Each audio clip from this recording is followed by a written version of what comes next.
cordial saludo. Esta presentación se hace por parte de estudiantes de la Universidad Militar Nueva Granada pertenecientes a la Facultad de Relaciones Internacionales y Seguridad, específicamente a la carrera de Relaciones Internacionales y Estudios Políticos.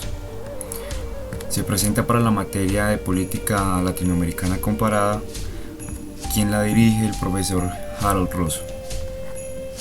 Nuestro grupo está integrado por Jonathan Alejandro Moreno, por Karen Dayana Martínez Gil y por la persona que les habla, Julián David Espitia.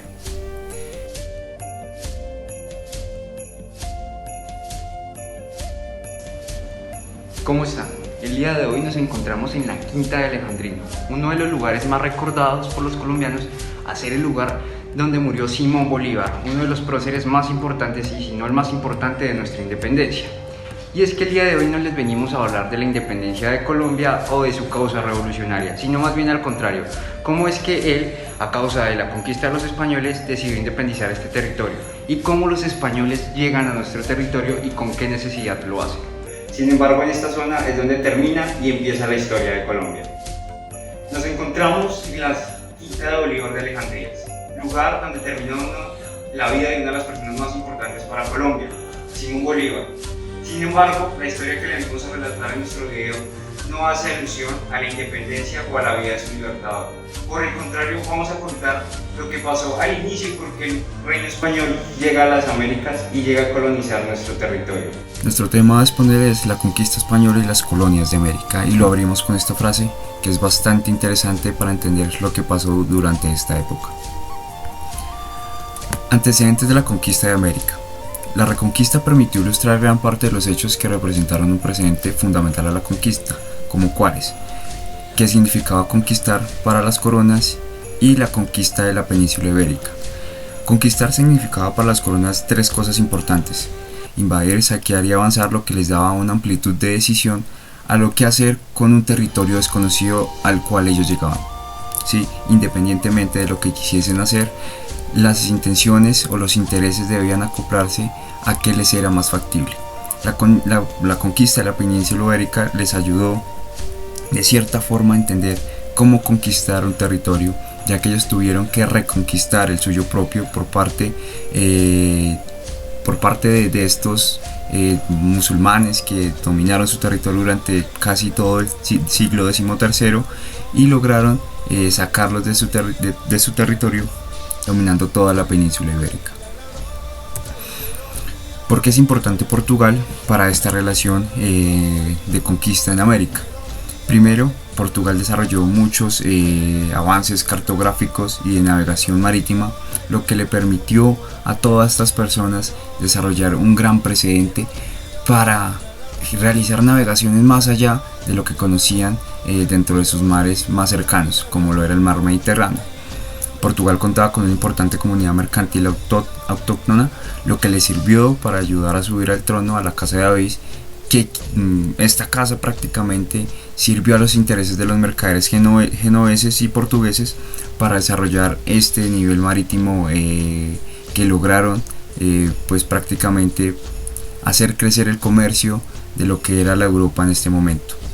A la muerte de Enrique el Navegante en 1460, Portugal ya había penetrado 2.500 kilómetros hacia el sur, en las costas occidentales de África. ¿Y cómo lo hacían? Sí, llegaron a desarrollar la feitoría. Esto permitió prescindir de las conquistas, permitiendo así pues básicamente a la corona de Portugal entrar al territorio, montar ciertos mercados y desmontarlos o montarlos cuando ellos quisieran, dependiendo del interés económico que tuvieran en el momento. La corona y Cristóbal Colón tuvieron una vinculación bastante importante, y hay que entender que la corona empezó a patrocinar estas expediciones porque necesitaban avanzar más allá de sus territorios o de sus costas. ¿Sí? Después de la conquista de las Islas Canarias y de Cádiz, la corona española quiso patrocinar más expediciones marítimas a mar abierto, a mar desconocido, para abrir rutas comerciales con la India, ya que estaba bloqueada por el gobierno o por la monarquía. Luego de todos estos avances, Cristóbal Colón logra convencer a la corona española, a Isabel y a Fernando, de que patrocinen una expedición a mar abierto, a mar desconocido. Esto porque vio que Cristóbal Colón tenía unas buenas ideas para generar estas nuevas investigaciones o estas nuevas aperturas comerciales. Cristóbal Colón tenía el ingenio genovés y también tenía esa experiencia de los portugueses a nivel marítimo, lo que le permitió que la corona española confiara en él para hacer esta primera expedición. La mano de obra forzada fue algo muy importante en América Latina en América en general al momento de la conquista. ¿Por qué? Porque los españoles necesariamente necesitaban mano de obra para trabajar y los indígenas no eran la mano más apta, y aparte de eso la monarquía española le dio un estatus especial en el cual no podría ser mano de obra forzada o mano de obra esclava, por lo cual en 1518 se concede una licencia para enviar 4.000 esclavos a las Indias, o lo que es América hoy en día, para que trabajaran en todos estos cultivos de algodón, de caña y extracción de materias primas que necesitaban los españoles. También es importante conocer el avance de costa a costa, como lo era la costa portuguesa, que y su expedición hacia África por el Mediterráneo, hacia los mares del sur, el cierre de la apertura entre lo que era Oriente y Occidente por parte del Imperio Otomano, y los importantes ejes en América al momento de ser descubiertas, lo que era México y parte del Pacífico con el Imperio Inca, que era Perú, Bolivia y parte de Chile con los indígenas que le prestaron resistencia a los españoles.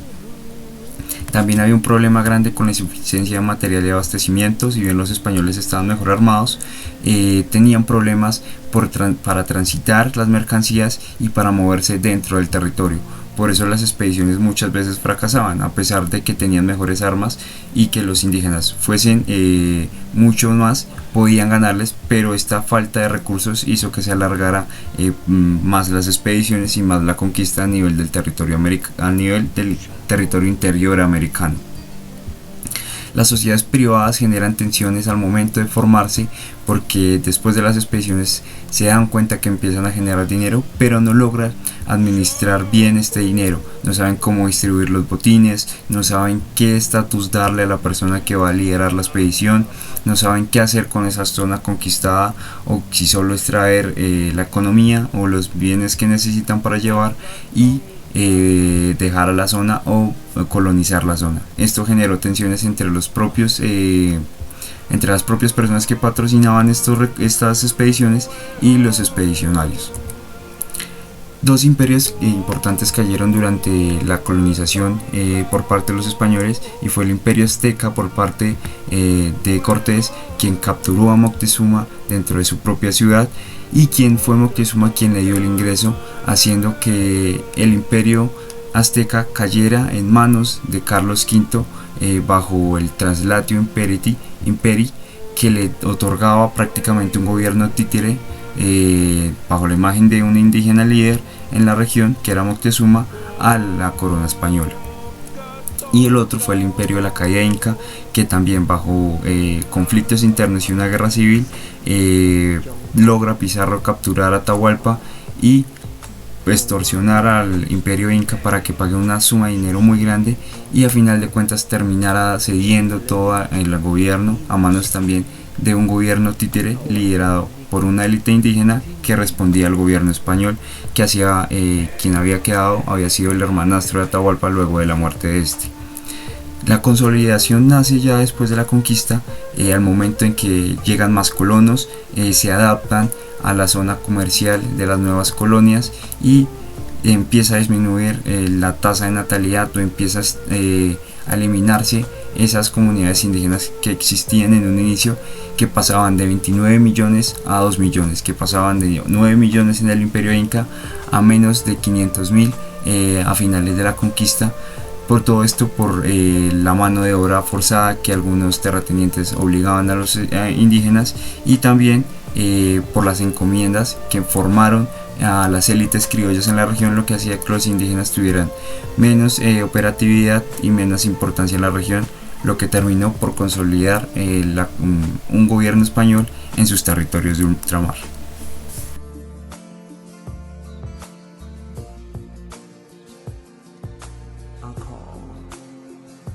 kołami ten stoli.